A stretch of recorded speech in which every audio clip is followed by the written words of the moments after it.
sing semangat jeung ulah epes meer. Inget pan aya Allah nu salawasna nang tayungan hirup urang. Dunya teu loba jiga batur tong hariwang jeung aral subaha. Mending lobakeun ibadah. Hirup di dunya mah kabeh ge moal lillah. Keun jaga estu Allah bakal ngaganti ku kanikmatan nu taya bandinganana. Loba jalma nu disanjung pedah dunyana luyuh layah tapi hatena paciweuh jeung kasusah. Ati pabelit jeung urusan duit. Hirup loba digogoreng jeung dinya nyeri ku batur omat ulah dibales.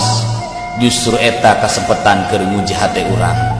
Rada nyelekit kanu ati mah jamak karana ge jalma hirup wajar mun ngarasakeun kanyeri ati. Pan ngeunahna sehat teh ku geus ngarasakeun gering. Rek kumaha ngarasa ngeunahna hate lamun teu ngarasakeun perih.